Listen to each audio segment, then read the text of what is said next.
आप देखें दोस्तों, आपका और हमारा अपना reaction YouTube channel.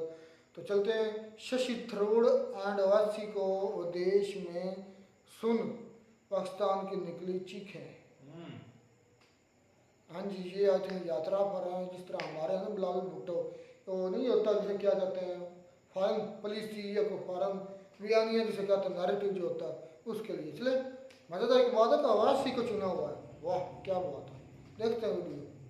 We have hit Pakistan in their heartland. And we have done so, as I say, only to send a message. This is it. You do this, you're going to get this back. India ये कह रहा है कि जी हम expose करेंगे Pakistan. A terrorist called Zakiur Rahman Lakhvi, designated terrorist, and by being in prison, his wife gives birth to a child. तो ये जो एक्सपोज का एक टर्म है, ये जितने पॉलिटिशियन ऑल पार्टी डेलीगेशन गया हुआ है ना इंडिया का, इनमें से बहुत सारे ऐसे लोग हैं जो हुकूमत को, बीजेपी को मुख्तलिफ जगहों पे बहुत ज्यादा तनकीद कर चुके हैं, लेकिन वो कहते हैं कि we want to give a united front against Pakistan. अब इंडिया पाकिस्तान को डिप्लोमेटिक वे में घेरे में ले रहा है। पाकिस्तान तो अपनी जमात के लोगों के बीच में भी अलग थलग पड़ गया है।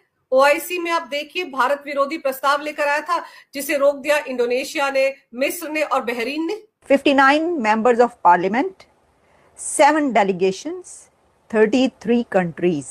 आप बहुत सही बोल रहे हैं, शशि थरूर साहब की सारी बातें सही हैं। आज ये उत्तर अमेरिका में दिया है शशि थरूर ने। शशि साहब is one of the wise, genius, talented Indian politician, not a politician, an academician, a scholar. कोई एक बड़ी जंग होने जा रही है। क्या भारत एक बड़ा हमला करने वाला है? कोई इस तरह का प्लान बनाया गया है जिसकी वजह से जो ये जिन कंट्रीज में ये सिफारती मिशन भेजा गया, उन कंट्रीज को अपने साथ मिलाया जा रहा है कि हम ये करने जा रहे हैं तो आपको हमारे साथ स्टैंड लेना होगा, हमारे साथ खड़े होना पड़ेगा। नमस्ते दोस्तों, जय हिंद। हिंदुस्तान स्पेशल में आपका स्वागत है। दोस्तों, भारतीय संसद के बहुदलीय प्रतिनिधि मंडल का एक प्रतिनिधि मंडल शनिवार को अमेरिका पहुंचा।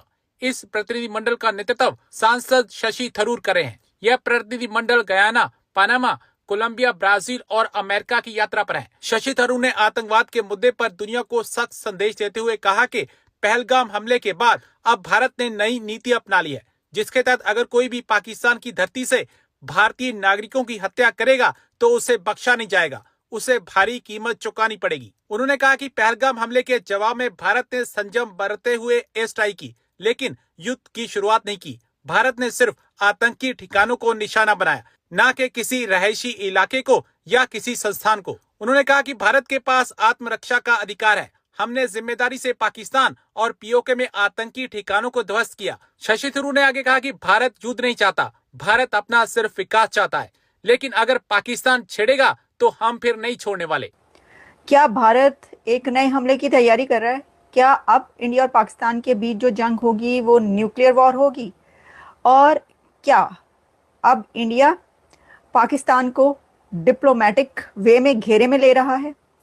और क्या पाकिस्तान के पास चाइना से ज्यादा सुपीरियर टेक्नोलॉजी है? इस सब पर बात करेंगे अपने आज के शो में। चलिए स्टार्ट करते हैं। सबसे पहले ये कि जो मैंने ये कहा कि क्या इंडिया पाकिस्तान को घेरे में लेने जा रहा है, कैसे? वो है डिप्लोमेटिक वे में। इस वक्त इंडिया का एक भरपूर डिप्लोमेटिक मिशन जो कि 59 मेंबर्स ऑफ पार्लियामेंट पर मबनी है। 59 members of parliament, 7 delegations, 33 countries. ये है इंडिया का वो मिशन, वो डिप्लोमेटिक मिशन जो रवाना हो चुका है और मुल्कों मुल्कों जाकर पाकिस्तान के खिलाफ कंट्रीज को आमादा कर रहा है, कन्विंस कर रहा है कि दहशतगर्दी को नहीं माना जाएगा। अभी तक जिन कंट्रीज में ये मिशन पहुंचा है और ये 59 मेंबर्स ऑफ पार्लियामेंट पहुंचे हैं, जो कि 7 डेलीगेट्स हैं, लेकिन 7 डेलीगेशन हैं, लेकिन इन 7 डेलीगेशंस के अलावा इंडिया के external affairs minister doctor Jaishankar भी मुल्कों दौरे पे हैं।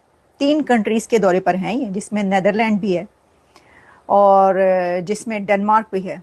और देखिए वो किस कंट्री में है, जर्मनी के दौरे पर भी हैं। और जर्मनी वो कंट्री है कि जो पाकिस्तान को वेपन्स भी देता है। तो एक ऐसे कंट्री में या जितने भी कंट्रीज हैं जहां जहां भी, क्योंकि पूरी दुनिया में इंडिया का ये मिशन पहुंच रहा है, तो वहां पर क्या बात हो रही है? जैसे कि मैं देख रही थी यूएई में एक मिशन जा चुका है, वहां पर बातचीत हो चुकी है। जब ये मिशन कहीं पर पहुंचता है, उनके डेलीगेशंस जो हैं वो कहीं एक जगह कोई डेलीगेशन पहुंचता है, तो किससे बात करता है? उस कंट्री के फॉरेन मिनिस्टर से, या फिर डिफेंस मिनिस्टर से, या फिर जो थिंक टैंक्स हैं उनसे, और फिर इसी के साथ कुछ और वहां की अथॉरिटीज से मुलाकातें होती हैं। और उनको ये बताया जा रहा है कि ये जो कुछ हुआ है पहलगाम में, और उसके बाद इंडिया ने जो हमला किया, तो इंडिया ने हमला क्यों किया और भारत क्या समझता है दहशतगर्दी के हवाले से कि अब कबूल नहीं किया जाएगा, एक्सेप्टेबल नहीं है। तो आप इससे अंदाजा कर सकते हैं कि मेरे तो ये बताने की जरूरत ही नहीं कि इंडिया के ये मिशन में जो पार्लियामेंटेरियंस हैं, जो भी लोग हैं, वो वहां पर जाकर क्या कह रहे होंगे। ये तो एक खुलेआम सरेआम पाकिस्तान के खिलाफ डेलीगेशंस गए हैं। पाकिस्तान के खिलाफ इंडिया का ये सिफारती मिशन है जो पूरी दुनिया में मुल्कों मुल्कों जा रहा है। तो इसमें तो किसी के कहने की बात नहीं कि पाकिस्तान के खिलाफ बात हो रही होगी वहां पे, ये जो भी कहा जा रहा होगा दहशतगर्दी के हवाले से जो उनका स्टैंड है वो। लेकिन वो बात क्या कर रहे हैं? क्या वो ये कह रहे हैं उन कंट्रीज को कि पाकिस्तान को हथियार ना दिए जाएं, क्या वेपन्स ना दिए जाएं, या उनको किसी चीज पर तैयार करें, या कोई एक बड़ी जंग होने जा रही है? क्या भारत एक बड़ा हमला करने वाला है? कोई इस तरह का प्लान बनाया गया है जिसकी वजह से जो ये जिन कंट्रीज में ये सिफारती मिशन भेजा गया, उन कंट्रीज को अपने साथ मिलाया जा रहा है कि हम ये करने जा रहे हैं तो आपको हमारे साथ स्टैंड लेना होगा, हमारे साथ खड़े होना पड़ेगा। अब इसमें से कोई भी बात हो सकती है और इनमें से ये सभी बातें हो सकती हैं। वो इसमें से कोई एक बात कर रहे हैं या ये सब बातें करें या इससे भी कुछ ज्यादा और बढ़ के बात करें। पाकिस्तान तो अपनी जमात के लोगों के बीच में भी अलग थलग पड़ गया है। ओआईसी में आप देखिए भारत विरोधी प्रस्ताव लेकर आया था जिसे रोक दिया इंडोनेशिया ने, मिस्र ने और बहरीन ने। देखिए, पाकिस्तान की हालत ऐसी खराब है कि इथियोपिया जो बहुत ही गरीब नेशन है, उसने पाकिस्तानी भिखारियों को बाहर भेज दिया। आपको मालूम है पाकिस्तान की जो भिखारी की इंडस्ट्री है, beggar industry, it is worth globally $42 billion. आप सोचिए, इथियोपिया जो उनसे बहुत नीचे है, उन्होंने भी बोल दिया हमें पाकिस्तानी नहीं चाहिए। और आपको बता दूं, जो इजिप्ट के राष्ट्रपति है सीसी जी, वो लास्ट ईयर आए थे भारत के अंदर as a guest for the republic day function. इस साल इंडोनेशिया के जो प्रेसिडेंट है प्राबो सुबियांतो वो आए थे। और उन दोनों को मालूम है कि भारत के साथ रहने में उनका फायदा है। दोनों देश भारत के डिफेंस सिस्टम्स में इंटरेस्टेड है, जैसे ब्रह्मोस और आकाश, ये सब में इंटरेस्टेड है। बातचीत चल रही है। रिगार्डिंग बहरीन, मेरे ख्याल से 2019 में प्रधानमंत्री मोदी जी गए थे उधर, तो वहां पे स्पेस और फिर बाद में हमारा रुपए कार्ड का यूज करना, फिर हमारे दोनों के बीच में एक तरह से पीपल टू पीपल टाइज बढ़ाना। और एक चीज ये देखिए कि उन्होंने अपना highest honour of award Bahrain ने भारत के प्रधानमंत्री मोदी जी को दिया है। तो उन्होंने एक तरह से ओआईसी में भारत का दमखम बढ़ रहा है, ये चीज बताया जा रहा है। मैं तो ये समझता हूँ कि ट्रेड रिलेशन इज इम्पोर्टेंट। और ये तो देखिए कि मोदी जी के कारण ही हमें यूएई में द फर्स्ट हिंदू टेम्पल हमें देखने को मिला है, ये भी देखने की बात है।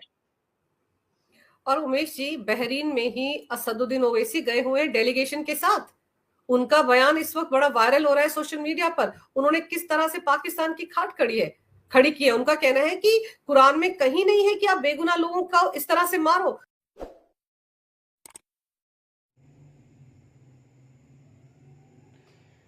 तो जी दोस्तों, वीडियो होगी खत्म।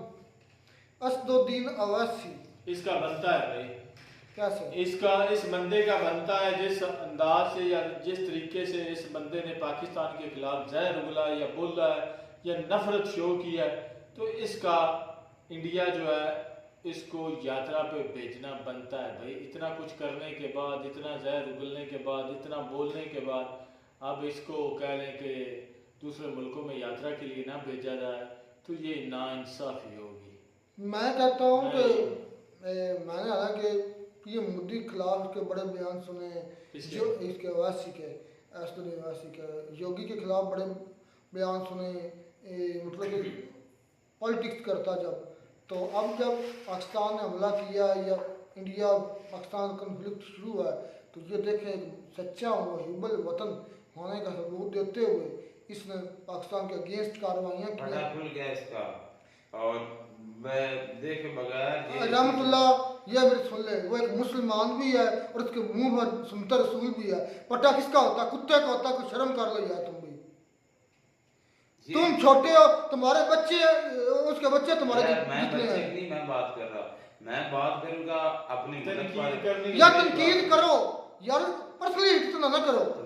असलम ने की है, तनकीद की है, उसने पर्सनली हिट नहीं किया। तुम उसको कुत्ता कह दिया भाई। उसने काफी जगह पे ऐसी बातें की है, मैंने बोला है कि उसने पाकिस्तान के खिलाफ बोला है। बात सुनो यार, तुम थोड़ा सा पढ़ा लिखा होने का सबूत दिया करो। तुम्हारे बेटे बेटे पोते तुम्हारे जितने होंगे। पोते होते यहाँ पर कुछ भी नहीं है। वो मेरे मुल्क पर बोलेगा तो मैं उसको तुम्हारे मुल्क पर बोले या ना बोले वो एक अलग सीन है। वो एक बंदा है, मजहब बंदा है। ऐसी बात है, उसका अमल उसके साथ, मेरे साथ है। तुमसे बड़ा तुम हर किसी को ताड़ देते हो, किसी कुत्ता कह देते हो, किसी खंजीर कह देते हो। तुम अपने आप को देखते नहीं हो। तुम चीज यार क्या हो, हर एक को तुम लिताड़ी जा रहे हो। उसके स्टेटमेंट चलाई है, वो क्या बोलता रहा है, उसने मतलब कि गाली निकाली हुई है इस दौरानिये में। क्या गाली यार अगर एक साथ गलत बोला यार, ठीक है, उसने गलत बोला, उसका मतलब है कि तुम भी उसको गलत बोलोगे। तो मैं बोलूंगा क्यों? मैं तो वो मेरे खिलाफ बोल रहा है, मेरे मुल्क के खिलाफ। आपके खिलाफ का बोल रहा है, वो तो मुल्क के बारे में बोल रहा है। किसका है? तो भाई तुम बस नहीं ना इसके कर, तुम उसके मुल्क को बोलो। तुम उसको कुछ कभी कह देते हो, कभी तुम कभी किसी को कुछ कह देते हो।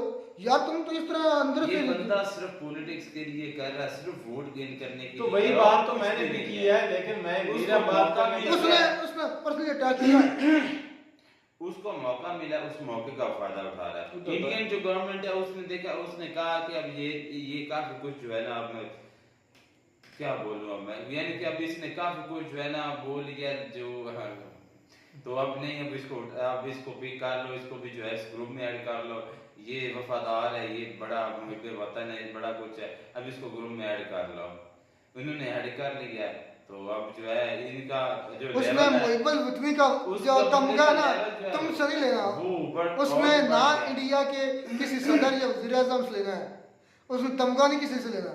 उसको जो सच्चा और सही लगा था उस मौके की मुनासिबत से उसने वही किया। इनके साथ जो इंडिया में होता है ना, ये पाकिस्तानी हमारे मुस्लिम जो हमें ही है, तो हम हैं ही बेवकूफ, इनके हक में ऐसे बोलते रहते हैं। ना बोलो। इनके सही वहां पर हो रहा है, इनके साथ जो ठुकाई इनकी हो रही है। कभी कोई मस्जिद वहां पर शहीद करता है, कुछ हो जाता है, हम तो बेवकूफ हैं जो हम इनके हक में बोलते हैं। तो भाई आप पहले अपने हक में बोल लो, आप उनके हक में क्यों बोलते हो? उधर के काफी मुसलमान जो है वो यही बोलते हैं कि भाई आप अपनी फिक्र करें, आप हमारी फिक्र क्यों करते हैं?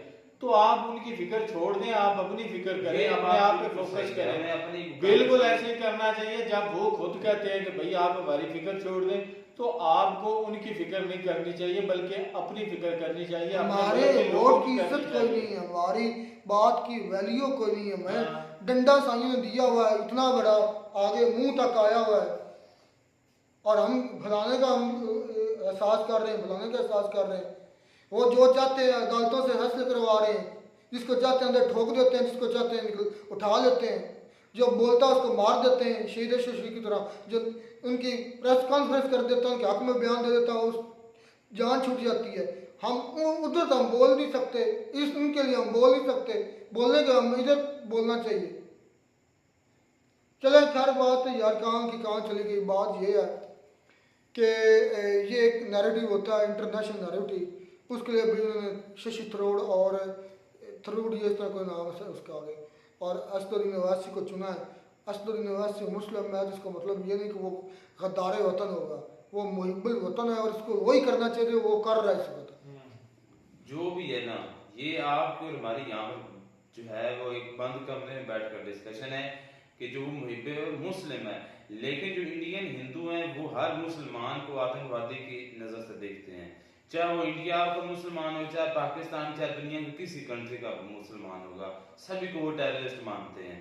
अगर नहीं मानते तो ये कमेंट्स में वो आपको बता देंगे, ये फैसला कमेंट्स में ही हो जाएगा। टेररिस्ट वो उन्हीं को मानते हैं जो टेररिज्म फैलाते हैं। सभी को, सारे मुसलमानों को ओवरऑल जो है तकरीबन 90% ये टेररिस्ट मानते हैं मुसलमानों को।